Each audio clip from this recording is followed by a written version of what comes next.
यहां से नीट में क्वेश्चन आ सकता है, स्टेटमेंट वाइज क्वेश्चन आएगा, याद रखिएगा, यहां से स्टेटमेंट वाला क्वेश्चन आ सकता है। क्लियरिंग मेथड में यहां पे हम कोई भी वेजिटेटिव पार्ट लेंगे, मान लीजिए हमने क्या लिया, हमने यूजुअली इसमें स्टेम लिया या हमने एक ब्रांच ले ली, हमने एक ब्रांच ली, ब्रांच। जब आपने एक प्लांट की ब्रांच को कंसीडर किया, अब हल्का सा कट करने के बाद उसे रूटिंग हार्मोन, सेपरेट नहीं किया, सेपरेट नहीं किया, याद रखिएगा, हल्का सा कट लगाया, उसे रूटिंग हार्मोन का ट्रीटमेंट दिया और उसे मिट्टी के अंदर दबा दिया।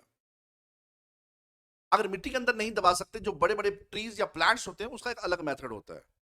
बट जनरली अगर एक बात करें, आपने स्टेम की एक ब्रांच ली, उसे हल्का सा कट करने के बाद, सेपरेट नहीं किया, मैं फिर बता रहा हूं, हल्का सा कट करने के बाद आपने रूटिंग हार्मोन का ट्रीटमेंट दिया। जब बेटा रूटिंग हार्मोन का ट्रीटमेंट देंगे, कुछ समय के बाद इसमें क्या होगा, यानी कि रूटिंग हार्मोन का ट्रीटमेंट दिया और उस ब्रांच को आपने बेंड करके मिट्टी के अंदर दबा दिया। जब आपने मिट्टी के अंदर दबा दिया, कुछ समय के बाद आप देखेंगे वहीं से रूट्स और शूट डेवलप करेंगे, यानी कि एक न्यू प्लांट बनेगा उसी ब्रांच में से। जब एक न्यू प्लांट डेवलप होगा, तो उसी न्यू प्लांट तब आप सेपरेट करेंगे फ्रॉम पेरेंट प्लांट। तो यानी कि यहां पे सेपरेशन पहले नहीं हुई, यहां पे सेपरेशन बाद में होगी। तो इसी सेपरेशन की बात करेगा, नीट के एग्जाम में पूछेगा, जो सेपरेशन होती है from parent plant, cutting method में पहले होगी, यानी कि वेजिटेटिव पार्ट पहले ही सेपरेट हो जाएगा।